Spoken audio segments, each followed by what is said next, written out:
Hello all.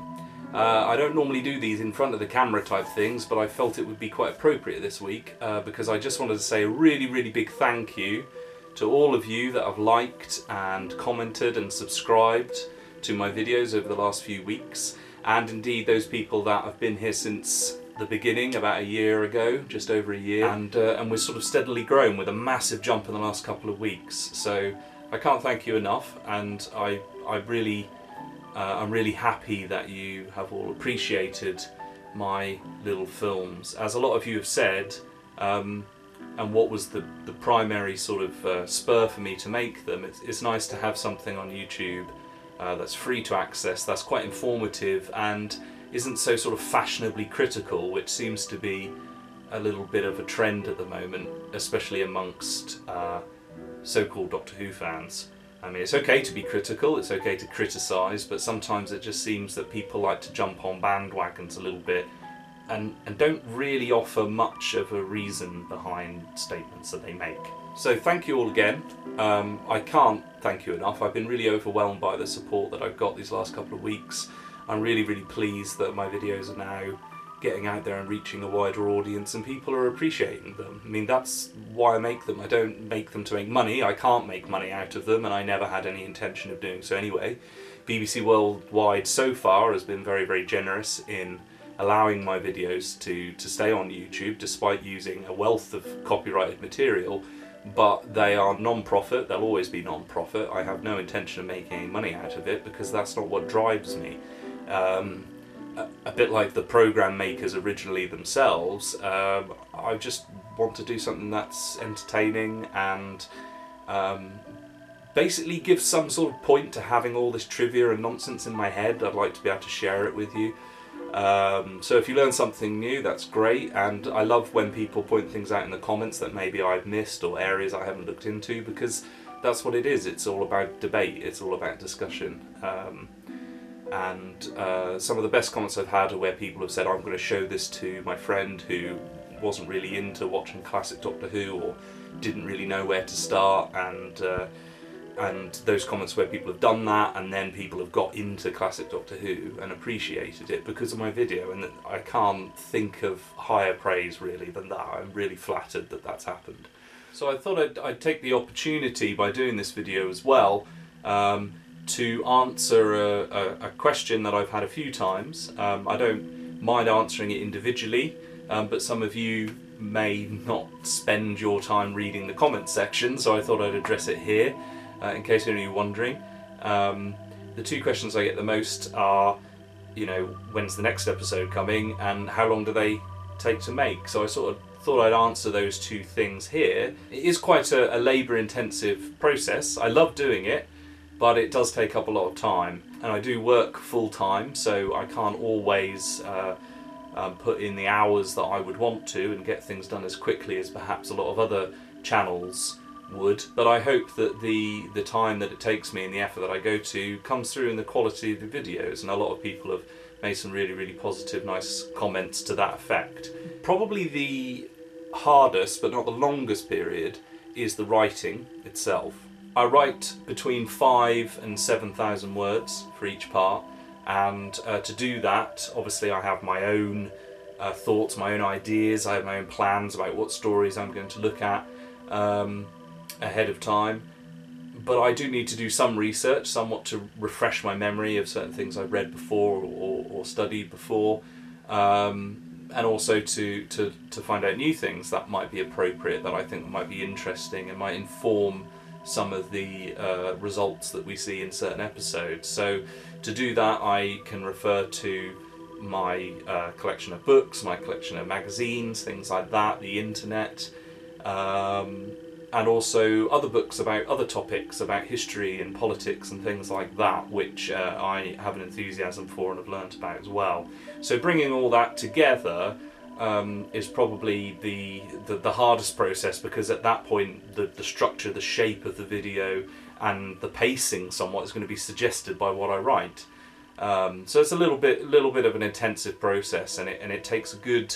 It's not something I can do 5 minutes here, 5 minutes there. I have to really be able to sit down of an evening or over a week or so and really put in some hours to do that. Once that's done, the longest process begins, which is the actual recording and editing of the whole thing. It's not the hardest, it's probably the bit I most enjoy, but it is the most labour intensive. I record my voiceover. For that I don't have a very expensive microphone, but it does the job, and I think the sound quality's improved somewhat since I created this little soundproof or sound dampening box, which just goes to show you don't need millions and millions of pounds or whatever to have decent recording. Once I've recorded my voiceover, during which I make many mistakes, I then do a little bit of an edit in my computer, make it sound a bit cleaner, a bit nicer, chop out all the mistakes. Once I've then got my full narration, I can lay that down into my edit suite, which I use Adobe Premiere Pro. And then I can assemble the visual edit around my narration. Some parts there's going to be particular clips that fit with what I'm talking about, and other times I can be a little bit more creative as I go along. I really enjoy finding and sourcing all the different images and cleaning them up sometimes and editing them in Photoshop before putting them in. So some parts take a lot of work and take a lot of time, and other parts are more straightforward. Capturing clips from DVDs, converting them to the right format, putting them into the edit is a little bit more straightforward than assembling the still images and the dissolves and all those kinds of edits. So overall, it seems to average about an hour of me editing for every minute of what the video is when it's played back. So you can appreciate that a video like the Tom Baker one, which worked out I think at 1 hour and 2 minutes, is going to have taken me quite a few days worth of work. So I've been averaging so far this last year about a video every 3 months. That's what I try and keep to. So it's going to be a little bit of time before I can really bring you the Peter Davison era. I'm excited to get on with it, and certainly the popularity of my channel over the last couple of weeks has spurred me on and motivated me even more. So I hope to get that done within the usual time frame. I hope the time and the effort that I put into the videos, though, comes through in the video and makes them worth that little bit of a longer wait. Alongside my Doctor Who analysis and review series, I'm also doing an audiobook of the novel Matrix, the Doctor Who story from 1998. It's a really important story to me, although it might be unremarkable to some, but it was one of the first Doctor Who books that I read before going on to read hundreds more. So it has a special place in my heart, and like all good Doctor Who, it spurred my interest on to want to go and find out more about matters that it dealt with, things like the Victorian period and Jack the Ripper. So it's quite a seminal novel for me, and I think it's a really atmospheric one. I think it's a really well written novel, and I enjoy reading it. And it gives me an opportunity, unlike the Doctor Who review series, to really flex my creative muscles a little bit more.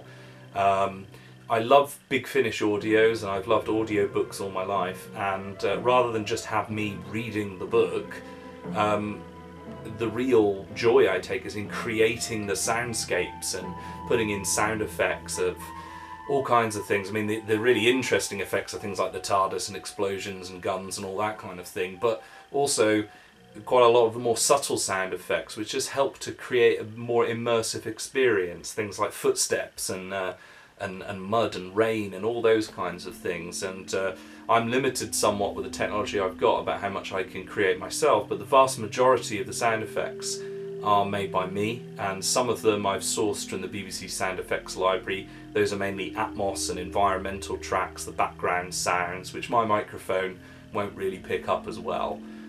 So if you haven't seen part 1 of Matrix, which I uploaded back in October, and you like the sound of an immersive, unabridged audiobook, I hope you go and check it out. Ace! There was a note of urgent authority in his voice that made her hurry over to him. The TARDIS isn't here. We left the TARDIS outside. She checked herself. Something in his manner revealed a sudden impatience. Of course he meant the TARDIS of this earlier Doctor, the one they were trying to find, the one she was going to be left with. You'll be all right with him, the Doctor had said, until I come back. He'll look after you, and if I don't come back..." He hadn't finished the sentence. "It should be in this corner. It's never been here. Something is wrong." "Doctor?" A noise had made Ace turn towards the gate. 3 indistinct figures, 4, 5, were silhouetted in the fog. More appeared, gaunt, white faces, skin drawn tight over bone. Some wore filthy, torn scraps of clothing, while others were naked. Their dark eyes sunk deep, drowned in the forgotten pools of their sockets. Flaccid, open mouths seemed to breathe a formless, toothless blackness. So again, I want to say a massive thank you to all of you who've liked and subscribed and commented on my videos recently, and I hope you'll stick with me and you'll enjoy the rest of the series as it unfolds.